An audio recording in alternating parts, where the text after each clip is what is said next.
পাখি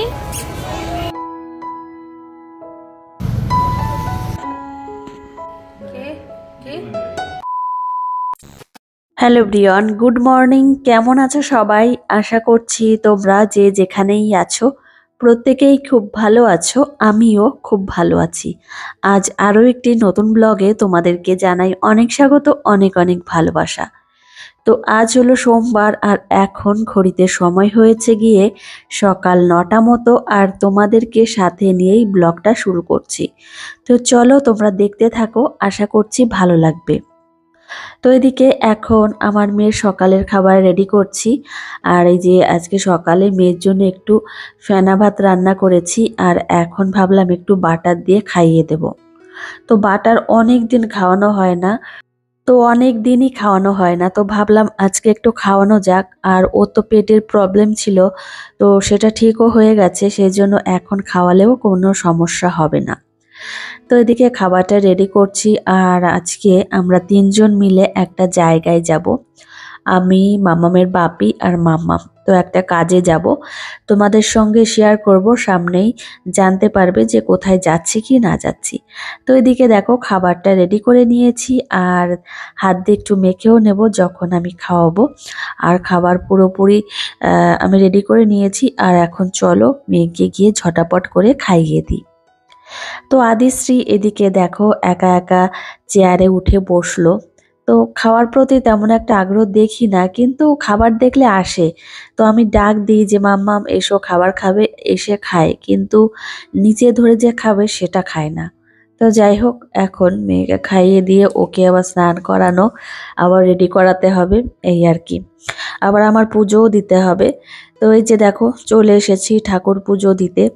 আর এখন ঠাকুর পুজো দেব সোমবার দিন। ঠাকুর পুজো ঘরের কাজকর্ম করতে করতে বেশ অনেকটাই সময় লাগে, কি আর করব, সমস্তটাই গুছিয়ে করতে হবে। আর আজকে অনেক সকালবেলায় ঘুম থেকে উঠেছি, সংসারের কাজকর্ম টুকটাক ছেড়ে নিয়েছি। আর মেয়েকে নিয়ে যাব হচ্ছে বনগাঁতে। তো সেই জন্য তোমাদের দাদা ভাই আমাকে বলল যে সকাল 11টার মধ্যে তুমি রেডি হয়ে থাকবে। মানে আমি তো রেডি হবই, সেই সঙ্গে মেয়েকেও রেডি করাতে হবে। আমরা যাব হচ্ছে বনগাঁতে মেয়ের জন্য। সোমবার দিন মহাদেবের পুজো করতে অনেকটাই সময় লেগে যায়। আর আমার মেয়ে আমার পাশেই বসে রয়েছে, মুড়ি খাচ্ছে। তো এদিকে ঠাকুর পুজো করছি। আর আজকে অনেক ফুল ফুটেছে গাছে, জানো তো। আর অনেক ফুল দিয়ে পুজো করতেও খুব ভালো লাগে, বিশেষ করে নিজেদের বাড়িতে যদি এত ফুল পাওয়া যায় তাহলে খুবই ভালো হয়। তবে কি বলতো, ফুল মাঝে মধ্যে পাইও না। এখন কি করি, গাছের এই জবা ফুল গাছের কড়িগুলো আমি তুলে রাখি। তো রাতের দিকে তুলে রাখি, তাহলে কি হয় সকালবেলায় ফুলগুলো আমি পাই। না হলে সকালবেলায় একটা ফুলই পাওয়া যায় না, মানে কি বলতো, বিশেষ করে ওই লাল জবা ফুলগুলোই পাওয়া যায় না। আর না হলে টুকটাক সাদা ফুল বা সাদা জবা এই ফুলগুলো পাওয়া যায়। তো এখন আমি দেখো রেডি হতে চলে এসেছি, এখন একটু রেডি হয়ে নিচ্ছি। আর এত পরিমাণে রোদ্দুর, আর সেই সঙ্গে এত যে গরম, কি আর বলবো, পুরো হাঁসফাঁস অবস্থা। তো তবুও যেতে হবে। আর বনগাঁ যাব তার একটা কারণও আছে। তো এদিকে এখন আমি একটু কাজল পরে নিচ্ছি। সত্যি বলতে কোথাও গেলে একটু কাজল না পরলে ভালো লাগে না। এটা আমার অভ্যাস, বাড়িতে থাকলেও আমি মানে ঘরে বসেও কাজল পরি। তো মেয়েকে রেডি করানো হয়ে গেছে, তারপর আমি রেডি হয়েছি। কর্তামশাই বলল, ফোন করেছিল।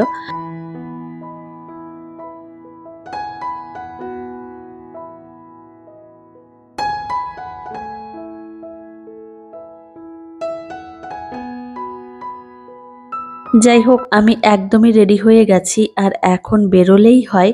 তবে আজকে সোমবার, আজকে দিনে ভেবেছিলাম মেয়েকে নিয়ে স্কুলে যাব। কোন স্কুলে মেয়েকে ভর্তি করা যায় সেটা ভেবেছিলাম যাব আমরা তিনজন মিলে, কিন্তু সেটা আর হয়নি। আজকে আমরা যাচ্ছি হচ্ছে বনগাঁয় আধার কার্ড করতে। তো আমাদের এদিকে প্রচার করেছিল যে আধার কার্ড করা হচ্ছে বাচ্চাদের, 0 থেকে 5 বছর বয়স পর্যন্ত বাচ্চাদেরকে নিয়ে যেতে হবে আধার কার্ড করার জন্য। তো বনগাঁ চলে এসেছি। রাস্তাতে আর আমি কোনো রকম ভিডিও করিনি, কেননা রাস্তাতে বসে ভিডিও না করাই ভালো। আর এত পরিমাণ পরিমাণে ভিড় কি আর বলবো। এদিকে তো তোমরা দেখতেই পাচ্ছ শেডের নিচে। আর আরেকটা বড় ভুল হয়েছে আমার, কোনো কিছু নিয়ে আসিনি বসার জন্য। যদি কিছু নিয়ে আসতাম, একটা পেপারও নিয়ে আসতাম তাহলে খুব ভালো হতো। মানে এত গরম আর রোদ্দুর, মানে আমার প্রচণ্ড কষ্ট হচ্ছিল।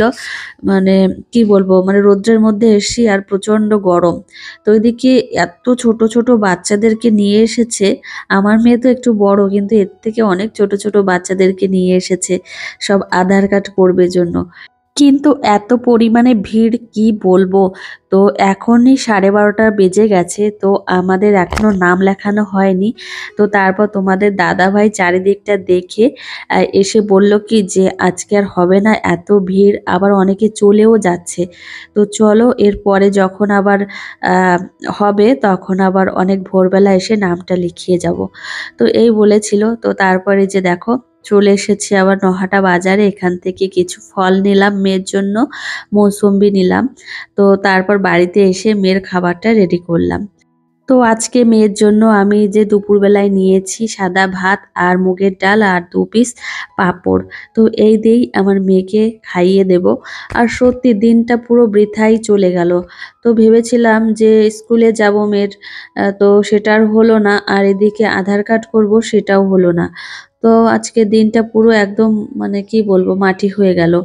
তো এদিকে রাতের বেলায় চলে এসেছি, আর এখন রাতের বেলায় রুটি করছি আর মেয়ের জন্য ভাতও রান্না করেছি। দেখো ভাত রান্না হয়ে গেছে। তো তোমাদের সঙ্গে একটু শেয়ার করলাম, তো এই ক্লিপগুলো নেওয়া ছিল, তো ভাবলাম কি শেয়ার করে দিই। আর আরেকটা কথা বলে দিই, ব্লগটা একটু ছোট হবে, কেননা কি বলতো, বাড়িতে একটু কাজের চাপই ছিল। তারপর মেয়েকে নিয়ে গিয়েছিলাম বনগাঁতে, শরীরটা একদম ভালো লাগছিল না। মানে ওই বনগাঁ থেকে এসেই এত পরিমাণে অসুস্থ লাগছিল আমার মেয়ের। তারপর আর ব্লগটা কন্টিনিউ করিনি, এই রাতের বেলা থেকেই শুরু করছিলাম। তো এখন এর মধ্যে কি আছে সেটা দেখবো। তোমাদের দাদাভাই 2-3টে জিনিস অনলাইন থেকে অর্ডার করেছে। মানে ফালতু ফালতু এত জিনিস যে অর্ডার করে কি আর বলবো। আমি না হয় অর্ডার করলেও জামা কাপড় এটা সেটা একটু করি, কিন্তু মাম্মামের বাপি আবার উল্টো পাল্টা জিনিস কেনে। তো যাই হোক, এর মধ্যে কি আছে সেটা আমি দেখছিলাম। আর আরেকটা কথা, মাম্মামের খুব সুন্দর একটা জিনিস আসবে 7 থেকে 8 তারিখের মধ্যে। তো অবশ্যই তোমরা দেখতে পাবে। মাম্মামের অনেক দিনের স্বপ্ন। তবে মাম্মামের স্বপ্ন বলতে তো কিছু বোঝে না, স্বপ্নটা হচ্ছে আমার। তো আমার অনেক দিনের স্বপ্ন যে মেয়েকে জিনিসটা কিনে দেব। ফাইনালি তোমাদের দাদাভাই কিনে দিচ্ছে, আর অবশ্যই তোমরা দেখতেও পাবে। আর এর মধ্যে কি আছে তোমাদের দেখাচ্ছি।